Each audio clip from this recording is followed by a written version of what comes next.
Indonesia tanpa dokumen resmi dan dikategorikan indikasi ilegal. Ekonomi dan sekarang ini tidak stabil gitu kan, dengan pendapatan kami dari laut.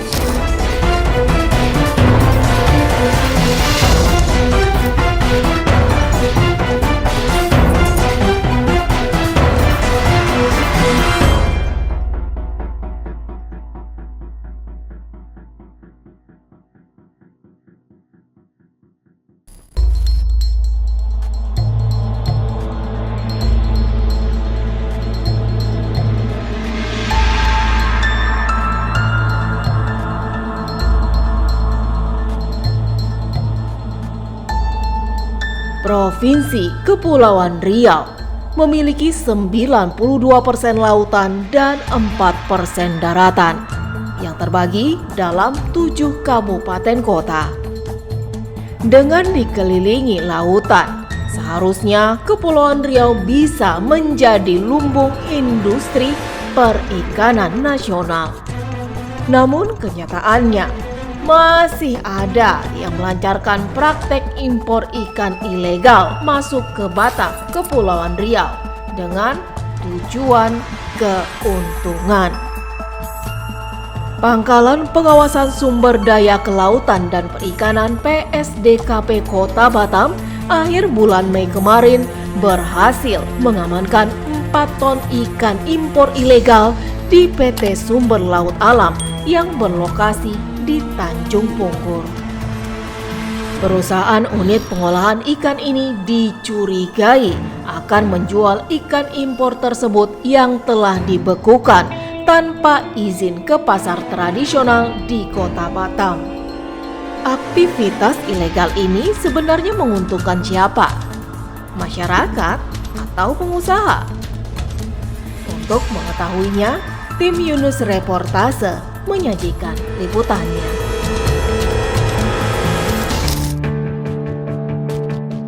Kabar adanya ikan impor ilegal yang marak di tengah masyarakat akhirnya terkuak.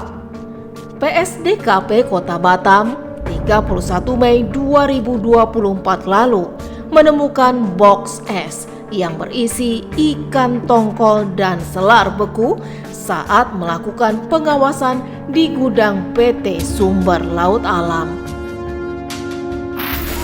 Kami mengajak kita menyaksikan bagaimana tindakan pengawasan dalam rangka penanggulangan importasi ikan. Jadi hasil dari pengawasan rutin kita menemukan sekitar 4 ton PDSLA jenis ikan diindikasikan impor ilegal. Kita ketahui bagaimana ikan tersebut disinyalir paket langsung dari Malaysia, kemudian kita telusuri dokumennya, diindikasikan ikan-ikan tersebut adalah asal dari Malaysia masuk Indonesia tanpa dokumen resmi dan dikategorikan indikasi ilegal.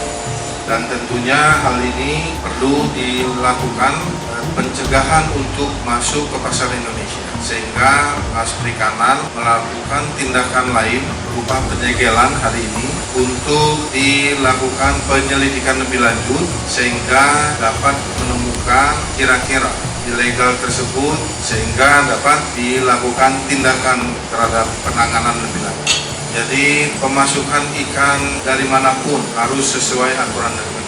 Tidak bisa ikan dari Malaysia, Singapura masuk ke Indonesia tanpa dokumen resmi, karena itu sudah diatur. Manakala ikan tersebut masuk ke Indonesia, menyebar ke pasar, ini akan mengakibatkan kesejahteraan nelayan kita akan terganggu. Oleh karena itu, lebih lanjut akan dilakukan penanganan terhadap sekitar 4 ton ikan yang ada di PT SLA dengan jenis selar dan tongkol. Dan ini akan dilakukan penyelidikan lebih lanjut bahwasanya kita memerlukan kerjasama daripada pihak pelaku usaha. Sebagaimana kita ketahui, Undang-Undang Cipta Kerja mengamanatkan bahwa pengawasan tidak serta-merta mematikan dunia usaha, namun manakala melakukan tindakan yang tidak sesuai aturan dan ketentuan, tentunya penegakan hukum akan kita lakukan. Impor ikan sebenarnya dibolehkan, asal memenuhi ketentuan yang berlaku. Namun dalam kasus ini, PSDKP mengindikasikan adanya impor ikan ilegal. Kepala Gudang PT Sumber Laut Alam, Gunawan, mengaku tidak mengetahui box es yang berisi ikan sebanyak 4 ton tersebut yang berasal dari Malaysia. Dirinya hanya diminta bos untuk mengambil ikan-ikan tersebut di Batu Ampar, Batam, Kepulauan Riau. Udah ada berapa Saya lama? kerja di sini udah belasan tahun. Belasan tahun. Kalau posisi Bapak apa? Ini kepala gudang. Kalau ikan-ikan ini Pak berarti masuknya udah dari 3 bulan tadi kalau kata Iya. PSDKP ya Pak? Perusahaan ini memang sering ngambil dari luar negeri ya Pak? Impor ikan Baru ini Pak. baru. Sebelumnya Biasanya Pak? Biasanya ikan dari Trempa sama Natuna. Kenapa bisa masuk ikan dari luar negeri Pak? Wah, itu dulu infonya dari bos disuruh ngambil ke Batu Ampar, ya saya suruh supir itu. Dulu kita tidak tahu ini ikan Malaysia, kan hanya karyawan. Tapi informasi bos ini akan dijual di Batam atau Jual Batam. jual Batam? Tujuannya untuk jual Batam. Udah berapa lama ikan ini masuk ke gudang Pak? Di dalam udah sekitar 3 bulan lebih. 3 bulan lebih ya? Tapi belum ada keluar ke pasar? Oh, biasanya karena ikan kita dari Natuna kan lagi banjir, jadi tak bisa keluar ikan segar. Tapi ada perbedaan Pak ikan Natuna sama ikan Ada. Maksudnya lebih Ikan besar? kita Natuna lebih bagus daripada ini. Kualitasnya pun lebih bagus ikan Natuna. Karena ini murah aja. dapat dari Malaysia murah. Yang murah. Demi mendapatkan untung, impor ikan ilegal pun dilakukan. Tindakan ini jika dibiarkan akan memberi dampak yang negatif, yakni dapat mengganggu harga ikan di pasar serta merugikan nelayan yang sudah berjibaku melawan kerasnya ombak di lautan. Kepala Dinas Perikanan Kota Batam Yudi Atmajianto menegaskan bahwa impor ikan harus ada izin dari Kementerian Perdagangan dan memiliki izin usaha atau berbadan hukum. Menurut Yudi, ikan impor dari negara tetangga ini memang sengaja dimanfaatkan oknum untuk meraih keuntungan. Sedangkan untuk penentuan harga ikan di pasaran, hal ini dilakukan bersama-sama oleh pemerintah dan perusahaan perikanan. Baik, kami Dinas Perikanan Kota Batam itu rutin melakukan pengecekan harga di pasar maupun mengecekkan ketersediaan stok, ya baik itu di cold storage ataupun di beberapa pengusaha. Sampai saat ini memang dari pantauan kita di lapangan, baik harga pasar maupun di ketersediaan tidak ada masalah. Ya, jadi ini beberapa oknum yang diberikan yang ingin mengambil keuntungan sebenarnya. Jadi masuknya pun melalui jalur ini ya, jalur impor. Jadi kalau dari pemerintah itu, kalau secara resmi mungkin apabila dibutuhkan itu biasanya mengeluarkan rekomendasi. Nah, jadi ini menjadi masukan dan PR kita bersama. Kami akan koordinasi lagi dengan PSDKP mana kira-kira celah yang dilakukan oleh beberapa oknum pengusaha untuk melakukan impor ini. Sementara kalau di harga di lapangan dan ketersediaan masih cukup. Terkait harga nih Pak, yang menentukan harga ikan ini pemerintah atau pengepul kah atau siapa Pak? Iya, sebenarnya sama-sama ini dari pengusaha perikanan, terus kemudian juga di harga di pasar juga ya. Apabila banyak yang itu biasanya kan harga tinggi. Kemudian itulah kadang muncul keuntungan yang disinyalir akan mengambil keuntungan sehingga membelikan ikan dari luar. Jadi sama-sama kita biasanya pengecekan harga pasar, kemudian juga kita dengan pengusaha perikanan juga. Jadi sama-sama kita menentukan harga ikan. Di sisi lain, pengamat ekonomi Universitas Maritim Raja Ali Haji Rafki Rashid merasa prihatin akan masalah impor ikan ilegal yang terjadi. Terkait dengan mulai maraknya ikan impor ilegal yang masuk ke Kepri ini membuat kita prihatin ya, miris ya, bahwasanya Kepri yang kita klaim sebagai 98% lautan itu ternyata masih ada pihak-pihak yang menjual ikan dari luar negeri di Kepri. Nah, ini kenapa bisa terjadi? Ya, untuk menjawab ini ada beberapa kemungkinan. Yang pertama, bahwasanya memang nelayan kita hasil tangkapannya tidak memenuhi permintaan ikan yang ada di Kepri, sehingga ini setelah ini diisi oleh para pemain importir ikan dari luar negeri. Ya, itu kemungkinan pertama. Kemungkinan kedua adalah karena harga ikan yang tinggi di Kepri, sehingga dibandingkan dengan harga ikan itu di luar negeri ya, sehingga si pemain importir ini masih bisa mendapatkan untung, sehingga dia memutuskan mengimpor ikan dari luar negeri untuk mendapatkan untung tersebut ya. Jadi ada selisih keuntungan, sudah pasti itu. Kalau dia nggak untung, nggak mungkin dia mengimpor apalagi secara ilegal gitu ya. Nah, ini kemungkinan kedua. Nah, ini kan aparat dalam hal ini pemerintah juga harus meneliti ini ya. Kenapa kok bisa masih ada pemain importir yang menjual ikan di Kepri? Berarti kan permintaan ikan di Kepri ini sebenarnya tinggi. Pemerintah tentu harus berpikir bagaimana menggenjot produksi nelayan. Artinya si nelayan ini harus diberikan kemampuan teknologi untuk bisa menangkap ikan dengan jumlah dan kualitas ya. Kualitas ikan itu kan jenis ikan yang ditangkap itu juga harus diperhatikan, karena ada ikan-ikan tertentu yang memang bagus dan dibutuhkan oleh pasar tapi jarang di pasaran, sehingga ini diisi oleh ikan impor dari luar negeri. Nah, ini yang harus dilakukan pemerintah, mengkaji ini kenapa kok bisa Kepri yang lautannya lebih besar daripada daratan bisa mengimpor ikan gitu. Ini agak kontradiktif sebenarnya dengan kondisi kita begitu. Harusnya kan kita yang mengekspor ikan tersebut ke daerah lain ataupun ke luar negeri ya. Nah, apakah ini juga menjadi pertanyaan, apakah ikan dari Kepri ini kebanyakan diekspor? Kita belum tahu, kita belum melakukan penelitian apakah lebih banyak diekspor, sehingga untuk memenuhi kebutuhan ikan di Kepri sendiri akhirnya mengimpor. Harus ditelaah juga oleh pemerintah kita terutama ya, apakah ikan ini kebanyakan diekspor sehingga untuk di dalam negeri di Kepri sendiri harus diimpor. Nah, mirisnya lagi, jangan-jangan ikan yang diimpor tersebut asalnya juga dari Kepri sendiri, karena masih banyak para pencuri ikan lain-lain dari asing yang mencuri ikan, baik itu dari China, dari Vietnam, ya, dari Thailand, ya, itu yang masih kedapatan, ataupun dari Malaysia ya, yang masih kedapatan mencari ikan di wilayah perairan kita, karena kemampuan kita untuk mengamankan perairan kita dari tangan-tangan pencuri ikan ini masih minim ya. Artinya tidak semua luas lautan itu bisa kita lindungi, sehingga masih ada yang bisa diterobos oleh nelayan asing sehingga mereka mencuri ikan. Nah, kemudian dijual lagi ke kita, ini kan ruginya dua kali begitu ya. Sudahlah nelayan kita terpukul karena nggak dapat ikan.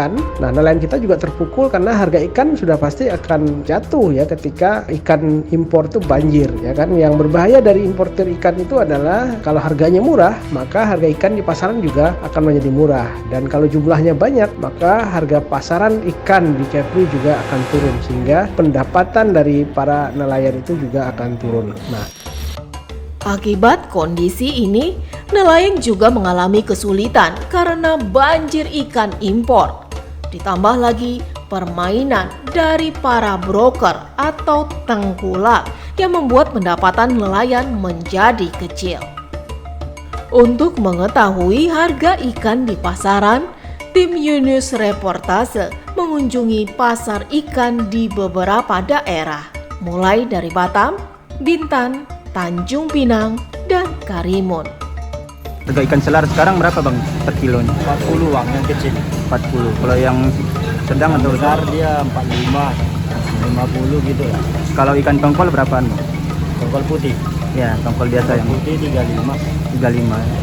Bang, ikan-ikan selar dan tongkol ini diambil dari mana sih bang? Dari nelayan lokal di Kepri atau dari luar? Dari Kepri ini. Dari lokal Kepri ya. Lokal. Untuk harga ada kenaikan nggak sih bang beberapa minggu atau beberapa hari terakhir? Sama aja bang, normalnya. Biasanya kalau ada kenaikan tuh naiknya berapa sampai harga berapa ribu bang? Biasanya naik beda 2.000 atau 2.000, 3.000 gitu.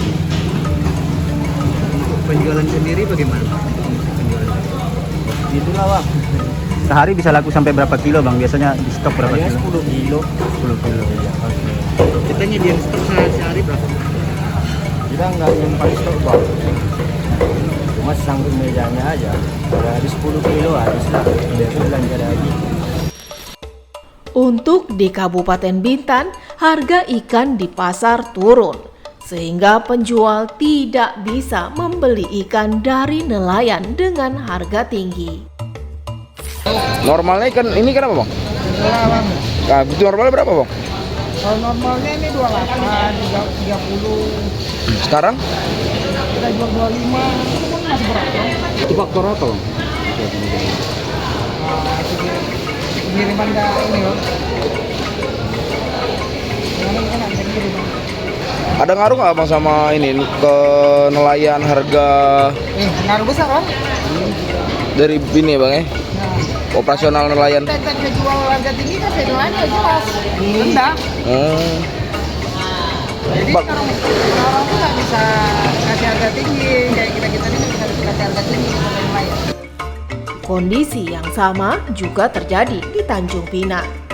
Harga ikan di pasar Bintan Center juga ikut turun. Kalau harga gimana Pak? Harganya turun. Itu harga ikan apa aja Pak? Semua ikan turun. Semua ikan? Ya, yang turunnya itu seperti apa Pak? Dari dulu harganya berapa tuh? Tambahan 2 kilo 15. Biasanya Biasanya 10.000. kilo. Apa karena banjir atau apa Pak? Orangnya, konsumennya, pembelinya Konsumen. yang kurang. Sejak kapan tuh Pak? Udah sekitar 2 mingguan tuh. Konsumennya tuh kurang, yang belanja kurang. Tapi pasokan banyak. Pasokan standar, stabil. Sementara itu, harga ikan di pasar Teluk Uma Tanjung Balai Karimun mengalami turun naik. Untuk sekarang ini harga ikan di Karimun macam mana Pak? Turun naik Pak? Ikan aja apa Pak? Kelar 45, Migraman 40, Rembulan 45, Lubuk 55, Mata Besar 25, Tongkol 25, Pari 40. Ini ikan dari nelayan kita di sini atau? Iya Pak ya? Sepi sekarang. Mau jual mahal tak mungkin punya. Orang beli aja sudah kurang, siap macam mana mau mahal lagi? Ada. Soalnya sekarang tinggal sarden dulu orang beli sekilo, Ikan semua 2 kilo. turun harga. Sekarang sarden orang beli 10.000, sekarang datang belanja 10.000, 15.000. Satu hari aja kadang Ah. kita ada 10 orang belanja. Tak ada. Kami harus pergi keliling semua. Memang ekonomi memang sekarang jauh. Tak macam dulu lah Bang. Apalagi pendapatan tahun ini ya semua ikan. Kegundahan para pedagang juga dirasakan nelayan. Salah satunya nelayan dari Kabupaten Karimun. Saat pergi melaut pada bulan Mei dan Juni, hasil tangkapan kurang memuaskan. Nelayan pulang dengan hasil tangkapan sedikit. Ditambah lagi harga ikan yang rendah. Sekarang kondisi melaut di Karimun, mencari rezekinya agak sulit dengan kondisi ikannya di laut. Ikannya di laut tuh kurang memuaskan lah, karena pada bulan 5, bulan 6 ini ikannya tuh memang agak kurang. Jadi kami sebagai nelayan Karimun agak sulit untuk pergi ke laut gitu. Dan begitu juga tambah lagi ekonomi ikan sekarang ini tidak stabil gitu kan, dengan pendapatan kami dari laut. Seharusnya harga ikan yang di Karimun harganya standar lah seperti biasa, bisa mencapai 59.000 ataupun 60.000 Untuk ikan apa? ikan tenggiri. Jadi kalau seandainya harga ikan itu naik 59.000, itu pun sangat membantu untuk kami. Kenapa? Stabil dengan pengeluaran kami. Kenapa pengeluaran kami bilang seperti itu? Setiap kami melaut paling maksimal itu paling tidak tuh 300.000 harus kami keluarkan biaya operasional. Nah, disitulah keluhan kami sebagai orang nelayan Karimun. Itu yang berada di Karimun nih harus diperhatikan juga lah nelayannya gimana gitu kan, nasib nelayan. Takkanlah kami setiap kami berangkat tuh pulangnya nggak memuaskan, gimana anak istri kami gitu mau makan. Melihat fenomena ini, Ketua Himpunan Nelayan Seluruh Indonesia Kepulauan Riau Distrawandi sangat menyayangkan hal ini. Seharusnya nelayan di Kepulauan Riau bisa sejahtera, selayaknya nelayan di Pulau Jawa.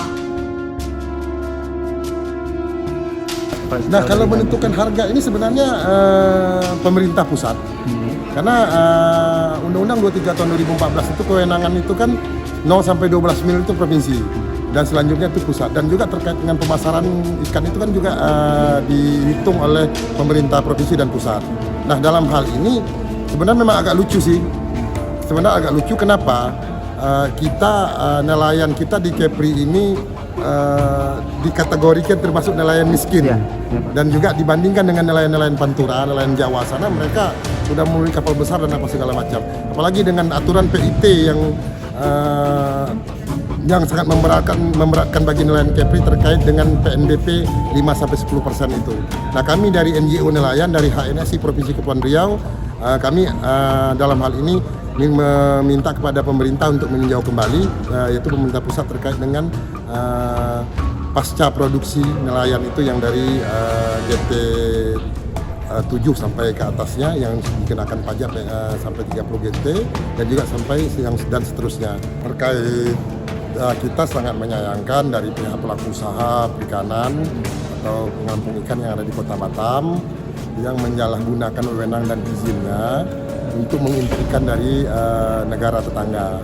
Nah, padahal sebenarnya kebutuhan untuk pasar-pasar yang ada di Kota Batam ini masih nelayan masih siap, masih mampu, karena berhubung cuaca belum begitu, gelombang belum begitu besar. Nah, dan juga kemarin juga dari beberapa daerah yang dekat di Batam ini termasuk Kabupaten Lingga dan segala macam dari Bintan juga mengeluh harga ikan, apalagi termasuk ikan selar sampai mencapai harga terendahnya 7.000-8.000 per kilo. Dan seperti ikan pelagis lainnya.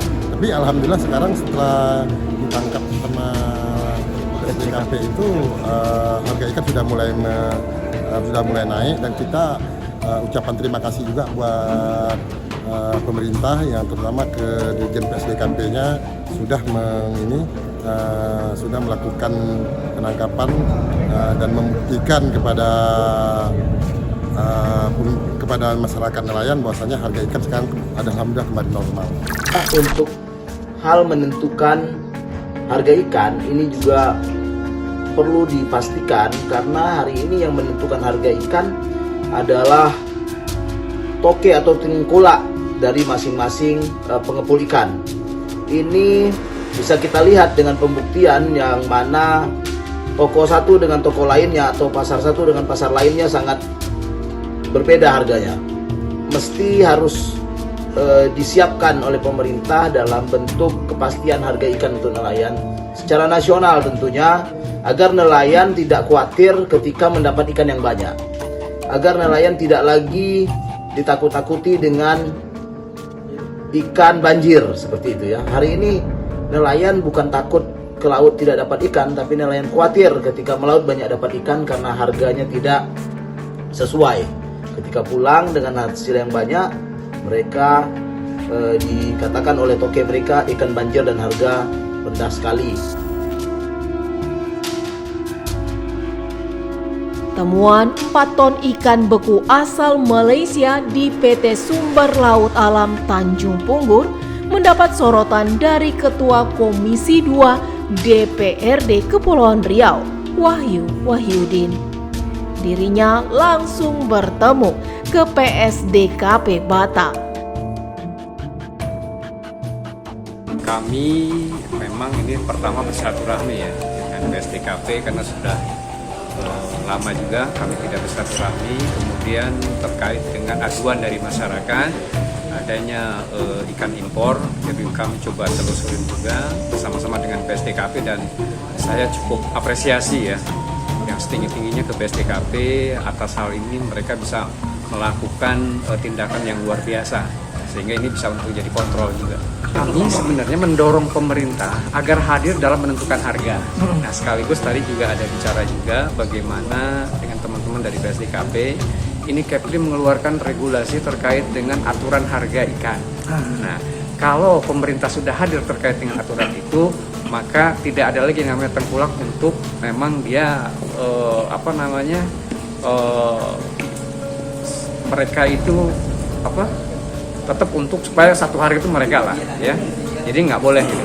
Jadi nggak boleh seperti itu. Jadi kami memang meminta agar yang menentukan harga adalah pemerintah, bukan mereka. Berarti bisa dipotong ya jalur tengkulak nih Pak ya? Harusnya bisa. Bisa ya? Harusnya bisa. Ini tergantung daripada kemauan daripada pemerintah sendiri. Ya, harapannya nelayan ini, ayo kita sama-sama mengikuti perkembangan. Artinya perkembangan di masyarakat, kebutuhan ikan itu seperti apa, itulah yang harus memang diikuti oleh para pembudidaya, para nelayan yang ada di Provinsi Kepri. Jangan sampai ya hanya itu saja. Kemudian juga mereka harus terus belajar ya. Belajar dan terus belajar bagaimana supaya terus bisa berkembang terkait dengan budidaya. Untuk mengatasi dampak negatif impor ikan ilegal dan harga ikan di pasaran, diperlukan peran aktif dari semua stakeholder. Dengan begitu, nelayan di Kepulauan Riau dapat lebih sejahtera dari saat ini.